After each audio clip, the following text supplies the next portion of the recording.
to look at the moment. I'm just gonna very very quickly break these down for you. Start off with Great British Pound, New Zealand dollar. So kind of noticed this last night. Obviously, I noticed that we were trending upwards. I hadn't really spotted this channel that we're working within. Price action is really, really nice at the moment. A lot of buying going on.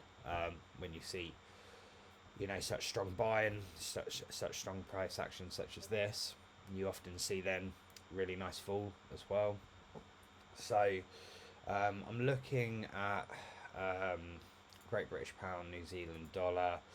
It's an imminent position. If we go down to the hourly, we can see here that we've kind of come up. We've tapped into the top of this upward channel, and now we're starting to form a nice reversal pattern. Some considerations for me are, obviously, we've got this area of liquidity. Really, this is probably going to be quite a strong area of buying liquidity. So just a quite simple break and retest. Now, what I want you to bear in mind is that on these Great British Pound, New Zealand dollar pairs, the stop losses are usually a little bit bigger in terms of pip size, so you just need to size accordingly. We'll see where it goes. We've got a really, really strong level here. It'd be nice if it just went all the way down to the bottom, because we'd be looking at something like something like a 20R. So we'll see on it. Just a case of trailing stops on the way down into profit. Obviously, if this trade does work out. USDCAD, we also have a very, very similar pattern now. These are all just head and shoulders, trend line breaks basically. We're just waiting on the reversal pattern. Now, usually I would look at the trend line being about here. I'd be usually looking at this as a neckline. However, when you are trading, one of the main things you need to take, what time is that? Yeah, one of the main things you need to take into consideration is where the liquidity is sitting. So if it does break this level and then we get a retest, I want it to break past this area of liquidity. Realistically, we could have already entered the trade, but from experience, you need to take into consideration where these wicks are. Because here's going to be a sniper entry, but also as well you can end up getting stopped out at break even. So yet again, the stop loss for this is a little bit wider than usual. So take this into consideration. You can be looking at a few different key areas. Realistically, I think that we need to come down and we need to take out this area of this area of market structure. The problem is at the moment both the currencies are weak as fucking shit. So they're both really bad. I think out of everything, this is probably where we're going to get the least amount of movement. So yeah, something to take into consideration. Great British Pound NZD we've ran through. Euro NZD, yet again, very, very similar. So we'll have a look at Euro AED and also Euro NZD as well. Yet again, I kind of noticed that we are trading in this upward channel. It's pretty obvious. So this has obviously been where the target is for buyers. We've seen it tap it. We're starting to now see signs of a reversal. So we can already see here that as long as this closes outright, we have got an engulfing on the hourly.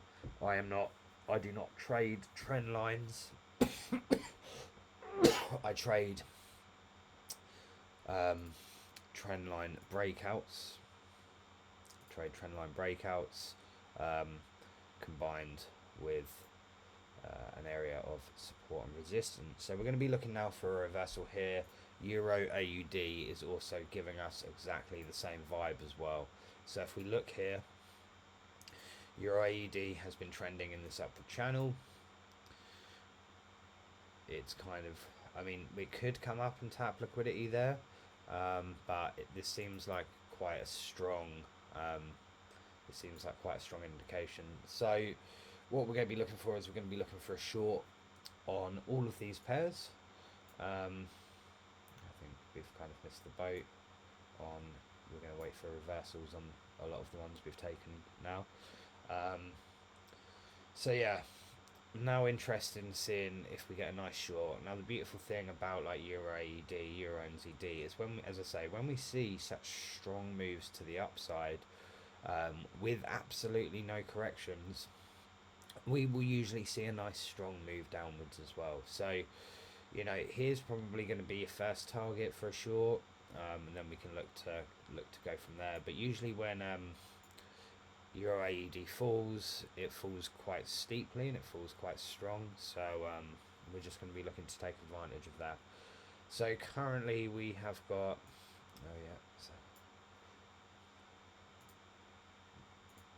we have got Great British Pound CHF. I'm also waiting on. We'll just look at this very, very quickly. But this is like proven to be a fucking hard trade. We are starting to see Great British Pound CHF weaken. You know, it kind of broke through yesterday, but this level is so strong for buying. It's so strong for buying. I was hoping that we were going to get a nice head and shoulders pattern. We're going to break below it, and then we were going to continue to break down. But this level, you know, it's price just can't break through it. So when it does, you know, we're going to have a really, really big move down. When that is, I'm not too sure. Some of the reasons why I'm also interested in Great British Pound NZD, Euro NZD and stuff is obviously we've seen a really, really big move to the downside. Now what we're starting to see is we're starting to see that price is breaking out of this. Okay. So we're getting the confluence on a few pairs that NZD is starting to strengthen.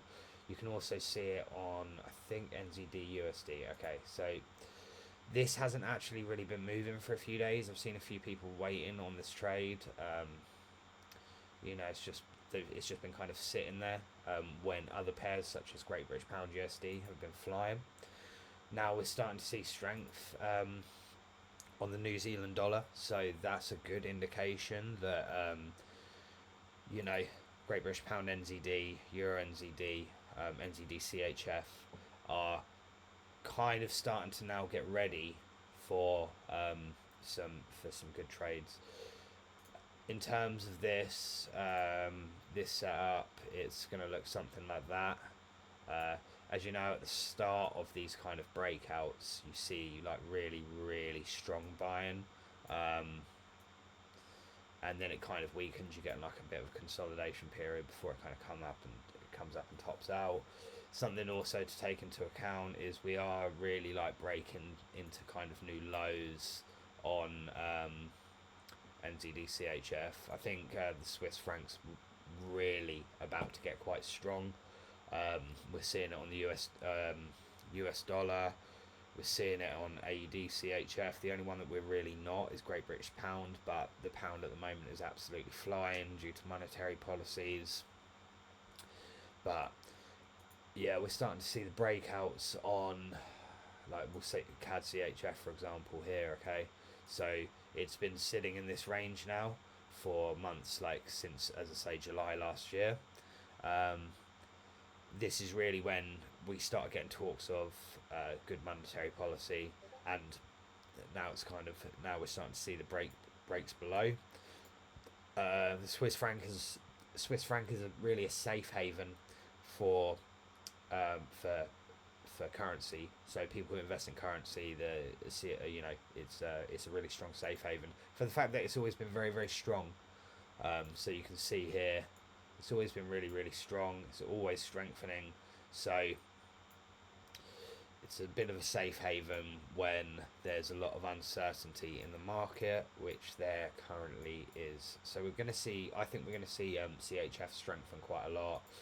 If we do look to take this as we do look to take a buy on this, it's only going to be a small amount of relief on NZD CHF.